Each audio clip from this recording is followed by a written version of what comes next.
Hi, I'm Sean Gregory from Time.com, and we are here in Tenafly, New Jersey, across the Hudson River with Novak Djokovic, the 4th-ranked player in the world. And Novak is going to give us a free tennis lesson here on Time.com. Novak, thank you so much for doing this. My pleasure. Novak, let's talk about the serve. Obviously, we all can't serve above 100 miles an hour like you guys, but just talk to me a little bit about, you know, the motion, the angles of your body, throwing the ball up. Considering my case, I always try to toss a ball a bit higher. Tossing the ball higher gives you more time to involve your legs, which basically are maybe even the most important part of your body for the serve, including the wrist. It's very important.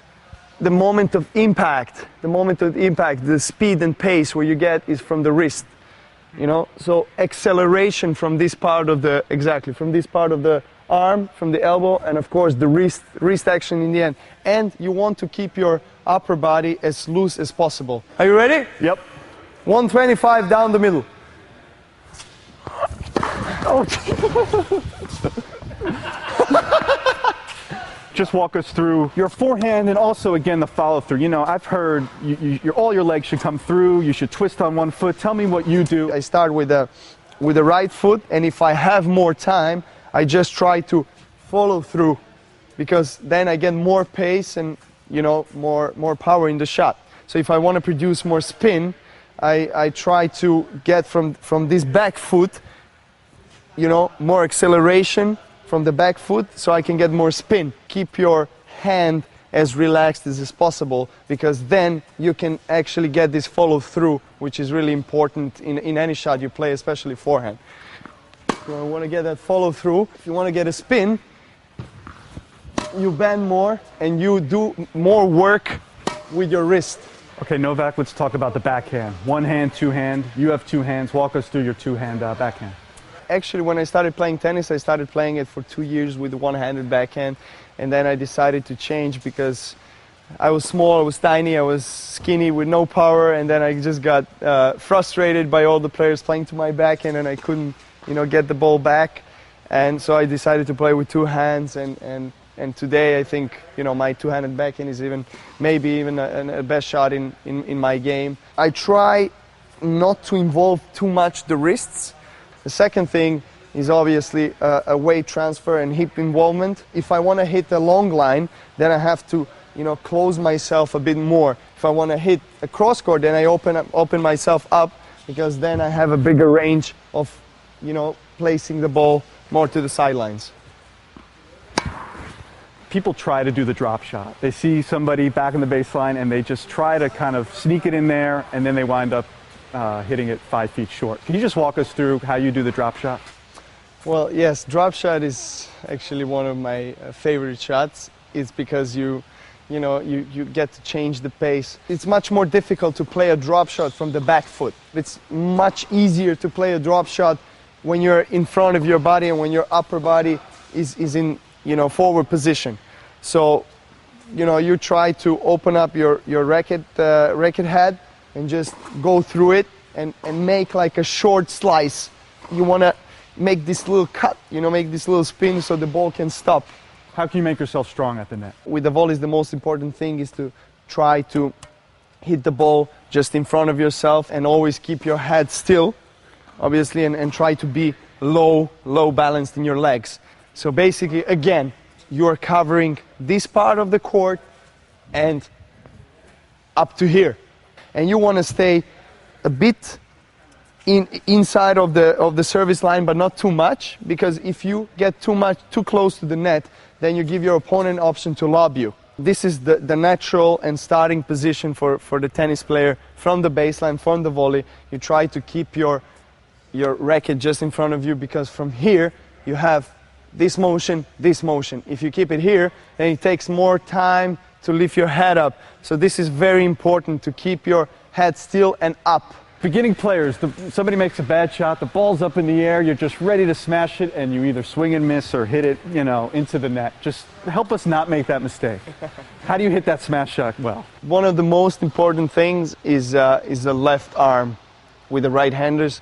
This arm is like your target, you know. It helps you find the ball and position your body always you know, in the upwards position and just be stable. And like at the serve, you know, you need to have this follow through and this wrist action. Exactly. It's the wrist. Exactly. You want to pop the wrist, you want to relax as much as you can the upper body, but footwork is most important, because if you have a bad footwork and, for example, you have a narrow position of the both foot, you know, you have no balance, and then you try to do different things with the upper body. But if you have a good position here, then you can do whatever with the upper body. And again, you have to keep the arm you're hitting with, you have to keep it very relaxed. So you want to keep your left arm always ahead and try to search for the ball. Search for the ball. Keep your legs working all the time and finding a way to hit this smash. And you want to follow through all the time. Uh-oh. Trouble. One more. Exactly. So you need to follow through. Whatever you're going against, what are some of the basic things to keep in mind in returning the serve? What I like to do, I like to stay somewhere in the middle, because for the first serve, because that gives me enough options to block the shot and to, you know, to spin it and follow through. For the second serve, I like to come a bit closer to the baseline and make a split step. So what you want to do is you want to do a very small split step, just to be ready and be able to, you know, accelerate from then on. Just try to make a short swing, because any big swing with the big servers who serve more than 120 miles per hour, you're losing your time. So you want to make a short swing and try to keep your upper body straight all the time, so you can get forward, you know, and be in the control of the point and being aggressive. Can you serve second serve? So second serve, I start from here, I make a split step in the court and try to hit the ball and get in the control of the point and get into the comfort zone, if that comfort zone is on the baseline, or if the second serve is very short and I have a feeling that, and I see and I recognize that the return of the second serve was really good and that my opponent is stretching out and being very defensive, that's when I want to move a couple of steps and try to hit a second shot volley.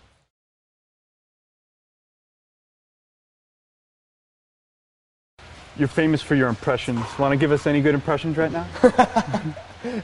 Should I do it or not? I don't know.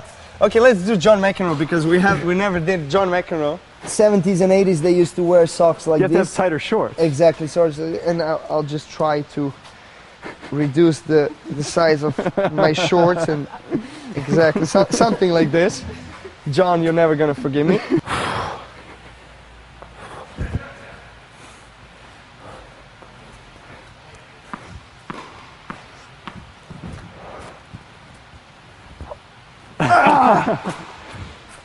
What? Oh, it was white? You cannot be serious! You cannot be serious! And things like that. Great.